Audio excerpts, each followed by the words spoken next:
Renungan pagi, rumah Tuhan bukan sarang penyamun. Matius 21 ayat 12 berkata, lalu Yesus masuk ke bait Allah dan mengusir semua orang yang berjual beli di halaman bait Allah.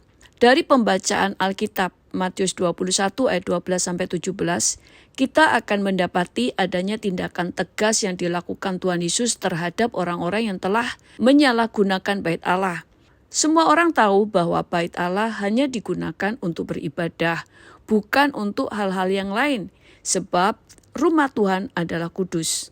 Tuhan Yesus marah bukan karena benci terhadap orang-orang itu, tetapi ia hendak menegaskan bahwa bait Allah adalah rumah doa, tempat di mana jemaat dapat mengalami perjumpaan dengan Tuhan di dalam ibadah, doa, dan penyembahan. Tetapi kini rumah Tuhan menjadi sarang penyamun.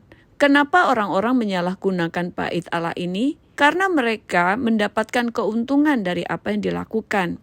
Apalagi para imam yang adalah orang-orang pilihan Tuhan yang bertugas melayani di bait-Nya yang kudus, juga telah memberikan lampu hijau untuk kegiatan ini. Sebab mereka pun mendapatkan fee. Menariknya, kisah Tuhan Yesus menyucikan bait Allah ini ditulis dalam keempat Injil. Sungguh benar apa yang dikatakan oleh Rasul Paulus, bahwa akar segala kejahatan ialah cinta akan uang. Uang telah mengubah segalanya. Karena uang, mereka berani melakukan tindakan kompromi dan tidak lagi menghormati kekudusan Tuhan. Sesungguhnya uang adalah hamba yang baik bagi kita. Namun jika uang telah menjadi tuan atas hidup seseorang, maka ia akan menjadi tuan yang jahat. Hanya karena uang, mental seseorang yang dulunya baik bisa menjadi rusak. Pelayanan yang semula didasari oleh motivasi yang murni, kini mulai mempertimbangkan untung rugi, karena segala sesuatu diukur dengan uang. Sedihnya, kisah ini tidak hanya terjadi di zaman Tuhan Yesus, tetapi di zaman sekarang pun juga masih berlangsung dan semakin marak. Ladang pelayanan dijadikan sebagai ladang untuk berbisnis. Matius 6 ayat 24, kamu tidak dapat mengabdi kepada Allah dan kepada Mamon.